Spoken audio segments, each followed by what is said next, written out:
함께 인사하시면서 예, 또 은혜 받읍시다. 또 말씀 가운데 또 하나님의 은혜가 임하기를 또 은혜 받는 시간이 되었으면 좋겠습니다. 우리 같이 또 인사하시면 좋겠습니다. 네, 그렇습니다. 여러분 또 온라인으로 예배하는 우리 가정에서도 서로 또 그래 오늘 또 말씀을 또 사모하시면서 또 집중하시고 또 말씀 가운데 은혜 받는 귀한 시간이 되었으면 합니다. 오늘 말씀의 제목은 마음을 같이하여 기도할 때입니다 라고 하는 말씀의 제목을 가지고 말씀을 드리고자 합니다. 지금 이 시대를 바라보면서 그 어느 때보다도 더욱더 근신하고 깨어서 기도할 때다라고 하는 생각을 갖게 됩니다. 예수님이 마지막 때에 대해서 말씀을 하시면서 이렇게 말씀을 하시죠. 제자들에게 주의해야 할 것을 당부하셨습니다. 그래서 마태복음 24장의 말씀에 보면 예수님이 제자들에게 몇 가지 당부의 말씀, 주의해야 할 것을 말씀하시는 그 첫 번째가 사람의 미혹을 받지 않도록 주의해라 이렇게 말씀합니다. 많은 사람이 내 이름으로 와서 내가 그리스도다 이렇게 이야기한다는 것입니다. 그래서 너희들이 많은 사람이 미혹되지 않도록 해라 이렇게 얘기하셨습니다. 두 번째는 난리와 난리 소문을 들을 것이나 너희들은 두려워하지 말아라. 이런 일이 있어야 하되 끝은 아니다. 아직 끝이 아니다 라고 하는 것을 말씀하시고, 그러기에 세상에 난리 소문 많은 일들이 있지만 두려워하지 말아라 라고 말씀하십니다. 세 번째는 민족이 나라가 나라를 대적하여 일어나겠고 곳곳에서 기근과 지진이 있으리니 이 모든 것이 재난의 시작이다 라고 합니다. 주님께서 마지막 때에 대한 이야기들을 하시면서 이것이 끝이 아니고 또 재난의 시작일 뿐이고, 그러게 여러분 우리가 많은 일들이 우리 안에 벌어질 때 오히려 우리가 더욱더 근신하고 깨어서 우리가 주님 앞에 기도하며 믿음으로 나아가야 될 줄로 믿습니다. 지금도 우리를 미혹하는 일들이 있죠. 예. 과거에서부터 이단 사이비들은 언제나 우리를 미혹해 왔습니다. 내가 그리스도다 얘기하면서 통일교, 신앙촌, JMS, 장막성전, 안상우 증인의 요즘 가장 그 극성인 또 신천지, 요즘 새천지로 또 바꿨다 그래요. 새천지도 나왔다고 합니다. 어쨌든 지금 이 이단들은요 우리나라뿐만이 아니라 그 중국, 또 필리핀, 인도, 네팔, 캐나다 이단들이 이 선교하시는 선교사님들 더욱더 힘들게 만들고 있습니다. 그 이단까지 지금 수출하고 있는 나라가 우리나라이기도 합니다. 난리와 난리 소문을 듣게 됩니다. 기근과 재앙들이 있습니다. 여러분 얼마 전에 그 호주의 그 대형 산불을 여러분 아실 것입니다. 4개월 동안 작년 9월부터 탔던 그것이 2월에 돼서야 이제 진정이 됐습니다. 호주 지역의 거의 3분의 1가량이 태워졌고요. 그 면적을 이야기하면 우리나라 한반도의 한 85% 되는 그 지역이라고 해요. 그곳이 다 탔고 포유류, 조류 거의 한 5억 정도 되어지는 그런 그 동물들이 소사되었습니다. 6천여 채의 그 건물들이 전소가 되었고 10만 명의 사람들이 이재민이 되었다라고 하는 이야기를 여러분 들었을 것입니다. 그 호주는 보통 12월부터 한 2월까지 계속 고온, 건조한 날씨 때문에 크고 작은 산불들이 일어납니다. 그래서 전문가들이 이렇게 큰 산불이 일어나게 된 가장 큰 원인을 이야기하면서 그것은 기후 문제 때문이다, 온난화 때문이다 이렇게 이야기를 합니다. 물론 처음에 시작이 사람들이 그 산불을 놨기 때문에 그 방화 때문이다 얘기를 하고 있지만 사실 그 고온 그리고 또 건조한 날씨가 이렇게 큰 산불을 내게 만들었죠. 1월 달에 내렸던 비가 아니고서는 이 산불을 잡기가 어려웠을 것입니다. 그 비로 인해서 이 산불이 잦아지게 되고 이제 잡히게 됐죠. 여러분 그 호주의 산불 기후변화 때문이다, 온난화 때문이다라고 하는 것은 호주만의 문제는 아닐 것입니다. 그것은 모든 세계 가운데의 문제죠. 미국의 캘리포니아에서도 대형 산불이 있었고요. 영국과 북유럽은요 그 폭염으로 또 난리를 폈습니다. 2014년 북미 지역에 갑자기 그 온도가 영하 70도까지 떨어지면서 나이아가라 폭포가 얼었던 적이 있습니다. 또 2013년에 이집트의 사막에는 눈이 내리고 펭귄들은 점점 또 사라져 가고 있다고 이야기를 합니다. 이상 현상은 지금 우리 지금 현재의 그 아프리카에서도 일어나고 있습니다. 작년 12월 북아프리카의 사막의 메뚜기 떼가 그 개체수가 기하급수적으로 늘어나면서 동아프리카의 일대를 다 집어삼키고 있습니다. 이디오피아, 소말리아, 탄자니아, 우간다, 수단, 남수단까지 그 메뚜기 떼가 이동을 하면서 초토화를 시키고 있고요. 그 메뚜기 떼가 그 한 번 앉아서 이번 그 메뚜기 떼가요 사방 1km 그 면적에 한 번 앉으면 하루에 3만 5천 명이 먹을 식량을 먹어 치운다고 합니다. 근데 현재 관찰되고 있는 작년 12월부터 지금 늘어난 그 메뚜기 떼, 사막의 메뚜기 떼가 지금 무려 길이가 60km 그리고 넓이가 40km가 되어지는 가운데 있다 그래요. 거대한 구름처럼 떠다니는 거죠. 지금 150km에서 200km까지 날아간다고 합니다. 현재 어디까지 날아갔냐면 지금 파키스탄과 인도까지 날아와서 지금 그 농작물에 피해를 주고 있고요. 중국이 지금 위협을 느끼고 있습니다. 이제 코로나 이후에 이제 이 메뚜기 떼를 어떻게 또 막아낼 것인가 고민을 해야 될 때입니다. 여러분, 이것이 중국으로 넘어가게 되면 우리나라도 안전하진 않을 것입니다. 뿐만 아니라 이 코로나19로 지금 감염병으로 전 세계가 지금 힘든 가운데 있습니다. 인간의 과학기술이 발달을 했다고 하지만 그 작은 바이러스 그 하나가 온 세계를 흔들어 놓고 있습니다. 인간들이 굉장히 우월하다고 얘기하고 세계를 정복했다고 말을 하고 있지만 얼마나 연약한 존재인가라고 하는 것을 다시 한번 생각하게 됩니다. 우리가 창조주 되신 하나님 앞에 무릎을 꿇고 겸손히 주님 앞에 정말 우리의 마음을 내려놓고 하나님 앞에 긍휼을 구하는 사람들이 되어야 할 줄로 믿습니다. 여러분, 우리가 정말 하나님 앞에 하나님의 긍휼하심, 하나님의 치유하심, 하나님의 그 손길들을 바라보면서 하나님 앞에 엎드려야 될 것입니다. 솔로몬이요, 아버지 다윗이 만들어 놓은 그 성전의 모든 재료를 가지고 성전에서 이제 그 건축을 하게 됩니다. 그리고 성전 그 준공식을 하면서 하나님 앞에 겸손히 무릎을 꿇고 기도하지 않습니까? 그때 그 기도 중에 이렇게 기도합니다. 역대하 6장 28절에서 31절 말씀에 보면 이렇게 기도하고 있습니다. 만일 이 땅에 기근이나 전염병이 있거나 곡식이 시들거나 깐부기가 나거나 메뚜기나 황충이 나거나 적국이 와서 성읍들을 에워싸거나 무슨 재앙이나 무슨 질병이 있거나 막론하고 한 사람이나 혹 주의 온 백성 이스라엘이 다 각각 자기의 마음의 재앙과 고통을 깨닫고 이 성전을 향하여 손을 펴고 무슨 기도나 무슨 간구를 하거든 주는 계신 곳 하늘에서 들으시며 사유하시되 각 사람의 마음을 아시오니 그의 모든 행위대로 갚으시옵소서. 주만 홀로 사람의 마음을 아심이니이다. 그리하시면 그들에게 주께서 우리 조상들에게 주신 땅에서 사는 동안에 항상 주를 경외하며 주의 길로 걸어가리이다. 아멘. 여러분, 솔로몬이요 성전에서 하나님 앞에 기도하면서 혹시나 만약 이런 일들이 있다면, 그리고 하나님 앞에 우리가 그것을 통해 기도할 때 주님 앞에 겸비하며 주님 앞에 나아갈 때 주님 들으시고 응답하여 달라고 기도하고 있습니다. 솔로몬의 기도에 하나님께서 내가 너의 기도를 들었다 이렇게 응답하시고 계시죠.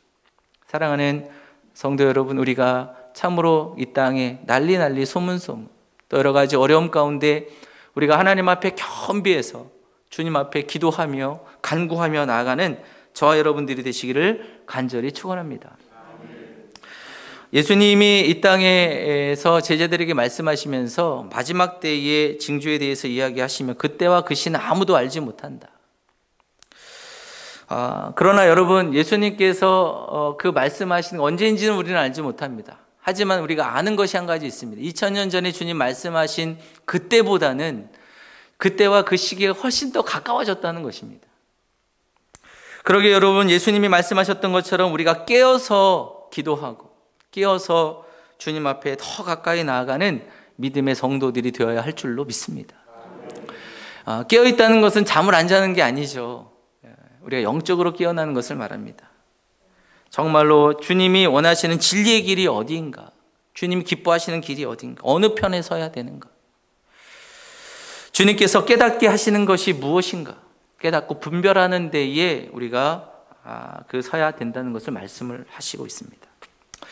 오늘 말씀해 보니까 제자들이요, 예수님이 하늘로 승천하시고 나서 그리고 예루살렘으로 돌아옵니다. 그리고 나서 제자들과 함께 또 여인들, 또 예수님의 어머니 마리아, 아우들 함께 모여서 기도했다고 오늘 말씀을 하고 있습니다. 왜 그들이 모여서 기도합니까? 그들이 함께 모여서 기도한 이유가 무엇일까요? 그것은 예수님께서 말씀하신, 하나님께서 주신 그 약속을 기다리라 라고 하신 예수님의 말씀을 붙잡고 기도를 하고 있습니다. 특별히 그들이 기도했던 것은, 왜 기도하고 있는가? 그것은요, 그들이 성령의 임재, 성령의 권능을 입기 위해서 기도하고 있습니다. 쉽게 말해서 성령의 권능을 입어야 그들이 주님 말씀하신 증인된 삶, 증인된 그 삶을 살아갈 수 있기 때문에 그렇습니다. 사랑하는 성도 여러분, 우리가 정말 주님이 주시는 힘이 아니고는, 주님이 주시는 능력이 아니고는 우리가 증인된 삶을 살아갈 수가 없습니다. 그러기에 여러분, 우리가 주님의 은혜를 입고 주님의 그 권능을 입어야지만 우리가 증인된 삶을 살아가게 되는 것이죠. 그러기에 여러분, 우리가 주님 앞에 기도해야 되는 겁니다. 세상에 말씀을 전하고 복음을 전하는 것이 쉽지 않더라고요. 쉽지 않지 않습니까? 왜냐하면 여러분, 우리는 정말 예수님을 압니다. 예수님의 말씀도 압니다. 주님이 얼마나 귀하고 주님의 그 말씀이 얼마나 귀한지 잘 압니다. 하나님의 존재도 알고요, 예수님의 살아계심도 알고 있습니다. 그러나 우리가 증거할 때 사람들은 하나님의 존재도 알지 못하고 믿지 않죠. 그래서 말씀을 전하는 것이 너무너무 어렵습니다. 그들에게 그 말씀을 전할 때 듣지 않죠. 들어도 들리지 않습니다. 보여줘도 보이지 않기 때문에 그렇습니다.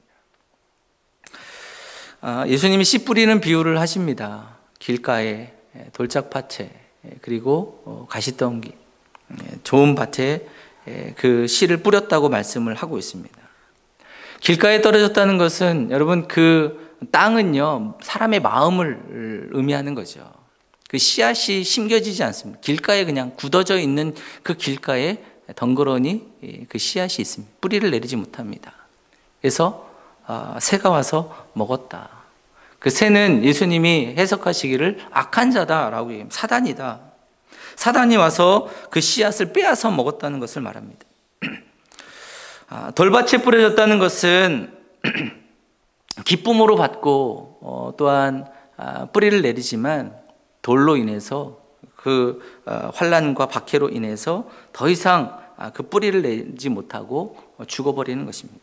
가시떨기에 떨어졌다는 것은 땅은 비옥합니다. 그래서 자라납니다. 그리고 또한 줄기도 생깁니다. 하지만 세상의 염려, 재물의 유혹, 이 가시 때문에 열매를 맺지 못하고 있습니다. 좋은 땅에 떨어져서 100배, 60배, 30배의 열매가 맺어졌다고 예수님께서 말씀을 하고 있습니다.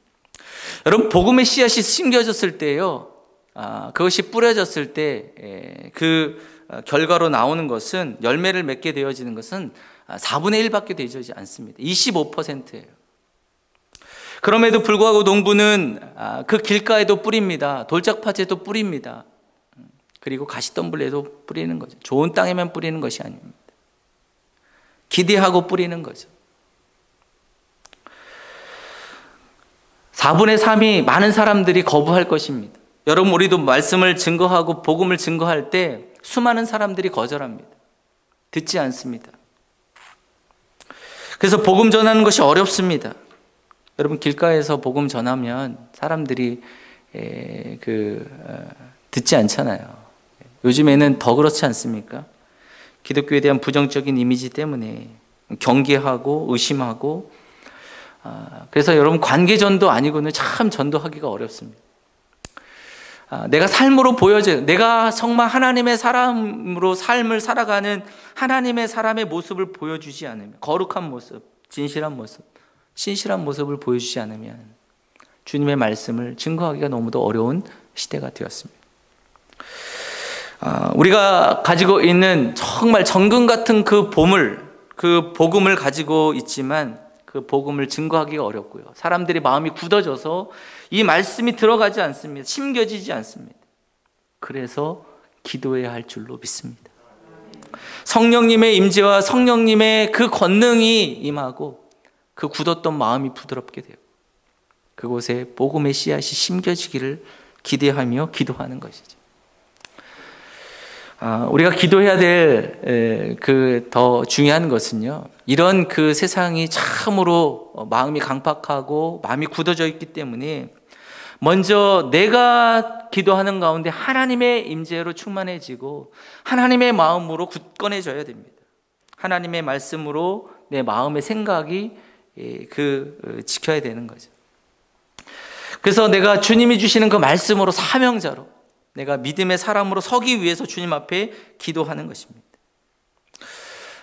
구약성경에 보면 에스겔이요, 하나님이 에스겔에게 나타나셔서 말씀을 주십니다. 이스라엘 백성들이 가서 말씀을 전해라. 여러분, 이스라엘 백성들이 얼마나 마음이 굳어져 있는 상태입니까? 하나님을 향하여서 원망과 불만과 그리고 분노가 가득 차 있던 시간이었습니다.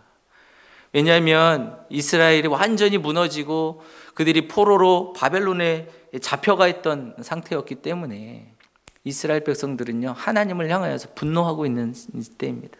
근데 에스겔에게 말씀을 전해라고 말씀하시는 거예요. 그때 하나님께서 에스겔에게 뭐라고 말씀하시면, 내가 너의 얼굴을 화석보다 강한 그 금강석이 되게 하시겠다고 말씀하시지 않습니까? 다시 말하면 네 얼굴을 철면피가 되게 하겠다. 아무리 사람들이 너를 향하여서 무슨 욕을 하든 그것을 받아들일 수 있도록, 그것을 견딜 수 있는 그런 철면피 같은, 금강석 같은 얼굴이 되게 하시겠다. 하나님이 주시는 마음, 하나님이 주시는 말씀이셨어요. 여러분, 우리가 주님 앞에 기도해야 됩니다. 왜? 우리가 이 땅 가운데서 복음을 전하고 하나님의 말씀을 전하는, 세상이 참으로 마음이 굳어져 있어요. 그래서 그들로부터 좋은 소리 듣는 게 아니에요. 오히려 핍박과 또 우리가 듣는 또 박해들이 있습니다. 그곳에서 우리가 담대하게, 그럼에도 불구하고 하나님의 말씀의 위대함을 우리가 증거할 수 있는 하나님의 사람으로 서기 위해서 기도해야 될 줄로 믿습니다. 주님께서 우리의 마음을 견고하게 하십니다. 우리의 얼굴을 단단하게 하십니다. 우리의 마음을 주님께서 붙잡으시는 것이죠. 여러분, 예수님께서 승천하시면서 제자들에게 말씀을 하시고 있죠. 근데 예수님이 말씀하실 때 그냥 몇 명의 측근들에게만 말씀하신 게 아니에요. 몇 명 좀 말 잘 듣는, 그리고 좀 잘할 만한 그런 제자들만 불러가지고 너희들 말씀을 전해라 이렇게 얘기한 게 아니라 모든 성도들에게, 모든 제자들에게, 너희는 가서 모든 족속으로 제자를 삼고 아버지와 아들과 성령의 이름으로 세례를 주고 내가 내게 지시한 모든 것을 가르쳐 지키게 하라. 주님이 모든 사람들에게 말씀하셨어요. 사랑하는 성도 여러분, 저와 여러분들에게도 주님 말씀하시고 계시는 줄로 믿습니다. 누구 몇몇에게만 아니라요, 모두에게 말씀하시고 있죠. 너희는 온 천하에 두루 다니며 만민에게 복음을 전해라. 여러분, 우리가 안 들었다면 모를까? 우리가 다 들었기 때문에 우리가 이 말씀 앞에 우리가 순종하며 믿음의 길을 걸어가게 되어야 할 줄로 믿습니다. 근데 우리가 참 마음이 힘듭니다. 마음이 현실 앞에서 무너지는 것이죠. 그러나 여러분들은 잘 아실 것입니다. 내가 은혜를 받고 내가 하나님의 은혜를 입고 구원의 은총을 받으면요, 이 말씀을 전하고 싶습니다. 전해야 된다는 것도 압니다. 주님이 마음을 우리에게 주십니다. 그렇지만 현실 앞에서 주저하고 내가 이것을 말씀을 전했을 때 저 사람이 어떻게 반응할까 두려워서 말씀을 전하지 못할 때가 있습니다. 그러나 여러분, 우리가 내 주변에 있는 분들에게 말씀 전할 수 있도록 하나님 나에게 담대함을 주십시오. 나에게 권능을 주십시오. 하나님, 내가 정말로 말할 수 있도록 내 입을 열어 주시옵소서. 하나님 앞에 기도할 수 있는 저와 여러분들이 되시기를 축원합니다. 내가 마음만 가지고 있다고 해서 이것이 복음이 증거되는 것이 아닙니다. 행동해야 됩니다.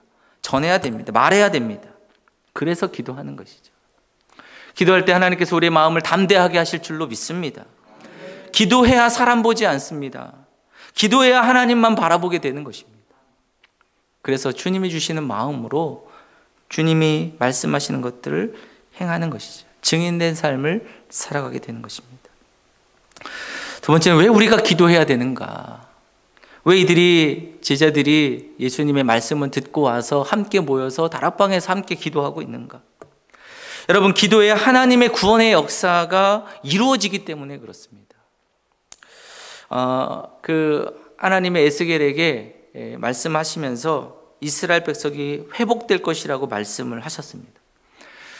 에스겔 36장에 보면 주님이 하나님이 이렇게 말씀하시죠. 너에게 맑은 물을 뿌려서 정결하게 할 것이다. 더러운 것, 우상 숭배하는 것 내가 다 정결케 할 것이다. 새 영을 너에게 두고 새 마음을 너에게 주어서 굳은 마음을 제하고 부드러운 마음을 내가 너에게 줄 것이다. 하나님께서 새 마음을 주시고 새로운 역사를 행하시겠다고 말씀을 하시고 있습니다. 여러분, 마음을 고치는 것은 사람의 힘으로가 불가능합니다. 우울증에 있는 분들이요, 참 고치기가 쉽지 않습니다. 오랜 시간이 걸려요. 그 병원에 가서 또 상담을 하면 약을 주죠. 이제 약을 주는 건 임시 방편입니다. 임시 방편이에요. 그냥 그 멍하게 하고요. 또 의욕을 떨어뜨리고요. 그래서 여러분, 우울증 치료가 그렇게 쉽게 되어지지 않습니다. 쉽게 회복이 되지 않습니다. 그러기에 폴 투르니의 정신과 의사도 예수님을 알게 되면, 예수님의 그 십자가를 깨닫게 되면, 그 사랑을 알게 되면 치유된다고 얘기하고 있습니다. 정혜신 선생도, 그 정신과 의사도 그 얘기를 합니다. 사랑하는 사람 옆에서 정말 사랑하는 사람이 함께 해줄 때에 치유가 된다고 얘기합니다. 마음이 치유가 되는 것은 사랑이 변화되게 합니다. 이번에 그 신천지가 막 드러나고 있죠. 신천지들을 이제 드러나고 있는데 거기에서 끝나는 게 아니지 않습니까? 그들이 지금 거짓에 빠져 있는 그들을 어떻게 하면 다시 하나님의 말씀으로 그를 치유해야 할까, 변화시켜야 될까, 그들이 다시 하나님의 말씀 앞에 서게 할 것인가, 그것이 또한 우리의 숙제입니다. 한편으로 제가 이번에 신천지 문제들을 바라보면서 한편은 마음 가운데 굉장히 또 하나님 앞에 죄송한 마음이 들더라고요. 그들 보면 다 믿음에 열심히 있던 사람들입니다. 그렇지만 다 지금 신천지로 지금 속아서 넘어가 있는 상태인데, 그들을 우리가 말씀으로 내가 잘 가르치지 못했다라고 하는 그런 생각 때문에 마음이 참 힘들기도 합니다. 또 그들을 알게 되었을 때 그들을 다시 이제 회복하게 되는데, 신천지에서 나와서 이제 회복된 그 청년들, 이제 그분들의 그 증언을 들으면 가족들의 사랑이 제일 우선이었습니다. 가족들이 그들을 사랑해서 포기하지 않고 그들을 끝까지 그들을 인도하는 그 모습들을 통해서 회복되어지는 거죠. 또 하나, 그 가족들이 믿었던 것은 그들이 하나님께서 그들을 치료하실 것이다, 변화시킬 것이다, 이걸 믿고요 나간 겁니다. 이단 상담소에 계셨던 그 선생님들 역시, 그 사역자들 역시 정말 하나님의 그 역사를 또 믿고 사랑으로 그들에게 행하는 거죠. 용문교회에 있는 권사님 그 딸이 이제 신천지에 있다가 한 3년 6개월 이상 있다가 이제 회복된 그 이야기들을 한번 들은 적이 있는데, 정말 기도하면서 딸을 사랑하는 마음으로 준비하고 또 그 딸을 회복하게 하는데, 그 딸이 지금은 이제 신학교를 다니고 있으면서 이제 또 복음의 사역을 위해서 헌신하고 있다고 그래요. 정말 이야기하는 건 부모님의 사랑이 아니었어요. 내가 이렇게 회복되지 못했을 것이다, 이렇게 이야기를 한다고 합니다. 여러분, 마음이 바뀌어지는 것은 어떻게 돼요? 마음이 치유되는 것은 무엇입니까? 사랑으로 되는 거예요. 여러분, 죄악된 우리의 인간의 그 잘못된 그 마음이 어떻게 회복이 됩니까? 예수님의 십자가의 사랑, 예수님의 그 십자가의 보혈로 인해서 우리가 치유되는 줄로 믿습니다. 주님이 우리를 바꾸시는 거예요. 주님이 우리를 새롭게 하시는 것이죠. 여러분, 우리 이것을 주님께서 행하시겠다고 말씀하십니다. 그런데 에스겔에게 이렇게 주님 말씀하시지 않습니까? 36장 37절의 말씀에 보면 이렇게 얘기해요. 주 여호와께서 이같이 말씀하셨느니라. 그래도 이스라엘 족속이 이같이 자기들에게 이루어 주시기를 내게 구하여야 할지니라. 사랑하는 성도 여러분, 하나님께서 우리 사람들을 변화시키시고 하나님의 사람들로 새 마음을 주시고 하나님의 구원의 역사를 이루어 가실 것입니다.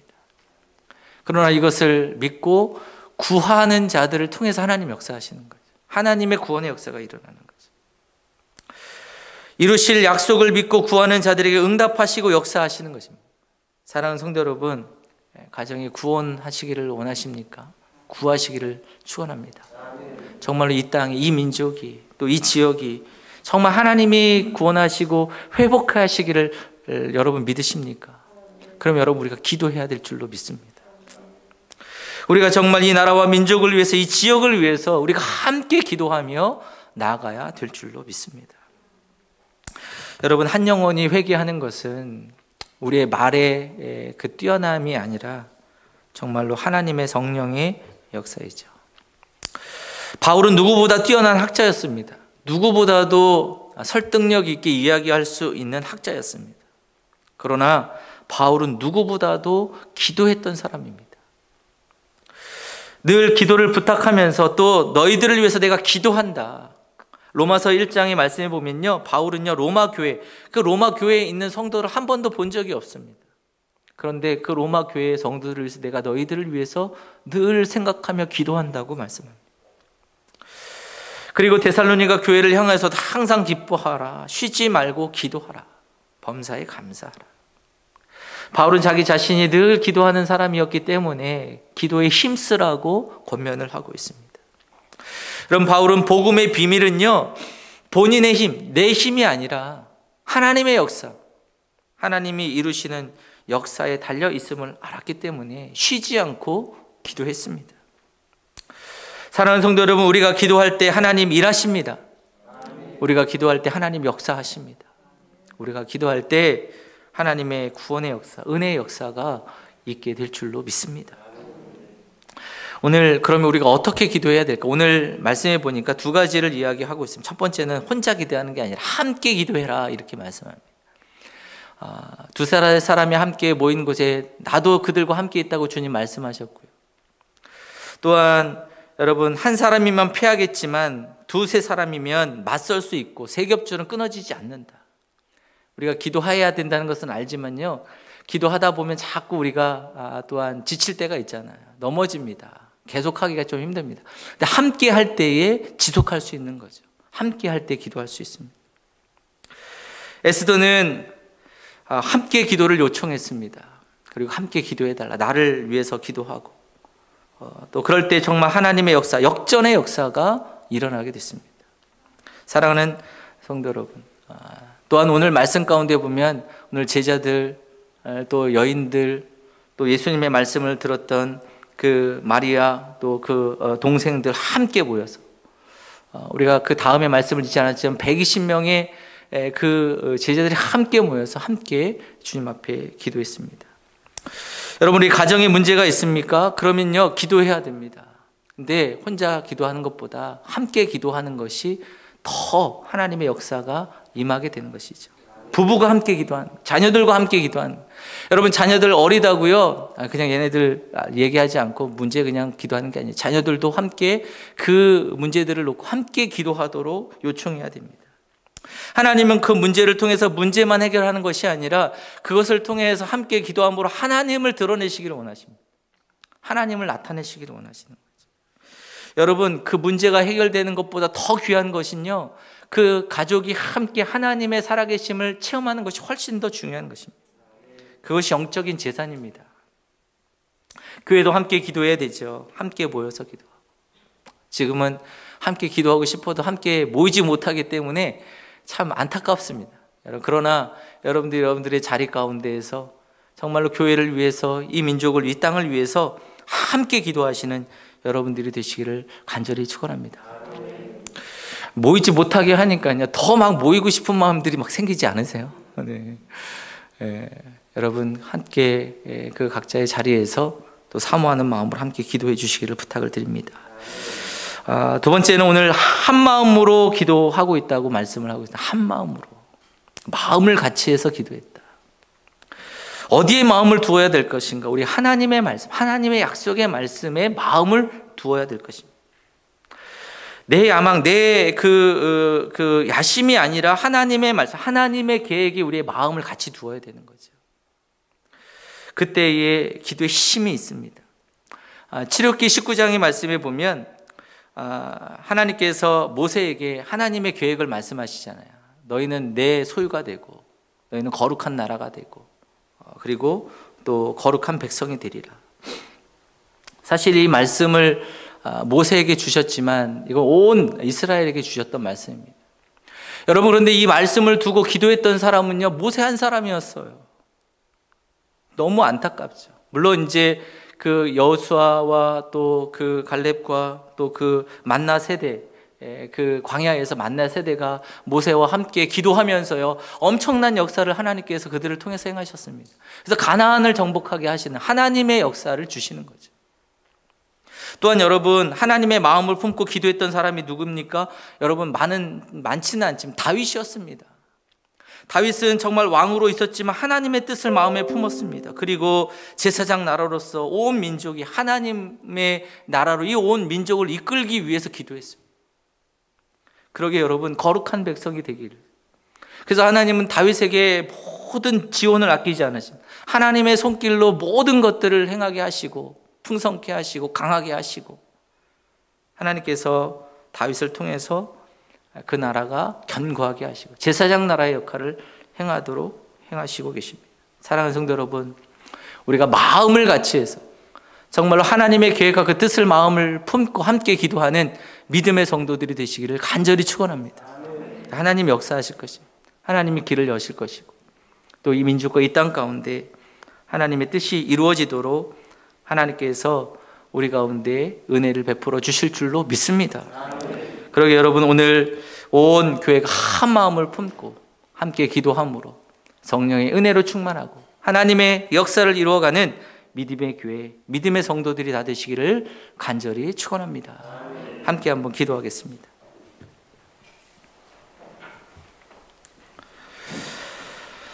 사랑과 은혜가 충만하신 하나님, 감사합니다. 오늘도 각자의 자리에 있지만 주님을 예배하며 주님 앞에 기도하며 하나님의 그 계획과 그 뜻을 마음에 품고 함께 주님 앞에 나아갑니다. 주님께서 저희들의 기도를 들으시고 응답하여 주시옵소서.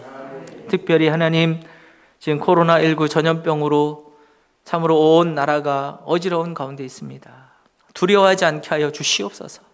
하나님께서 또 진정시켜 주시고 회복케 하여 주시고 아버지 하나님, 은혜를 허락하여 주시옵기를 간절히 바라옵고 원하옵나이다. 하나님, 코로나19로 또한 육체적인 것뿐만 아니라 경제적으로도 참으로 어려운 가운데 있습니다. 하나님께서 이 민족을 긍휼히 여겨 주시옵소서. 길을 열어 주시옵소서. 하나님의 그 손길로 주님 인도하여 주시옵소서. 특별히 하나님, 이 어려운 시대 가운데에 온 교회가 하나 되게 하여 주시옵소서. 아버지 하나님, 저희들의 부족한 것들을 주님 앞에 내려놓게 하시고 하나님, 회개하며 참으로 주님이 원하시고 뜻하신 것이 무엇인지를 다시 한번 보게 하시고 거룩함으로 진실함으로 주님 앞에 서는 믿음의 귀한 교회들이 되게 하여 주시옵소서. 이 모든 것 주님께 맡겨드립니다. 저희들에게 말씀에 또한 그 증인의 삶을 부탁하셨는데 기도함으로 성령의 은혜로 이 땅 가운데 하나님의 말씀을 바르게 증거하고 복음의 역사를 이루어가는 저희들이 되게 하여 주시옵소서. 감사드리며 예수님의 이름으로 기도드립니다. 아멘.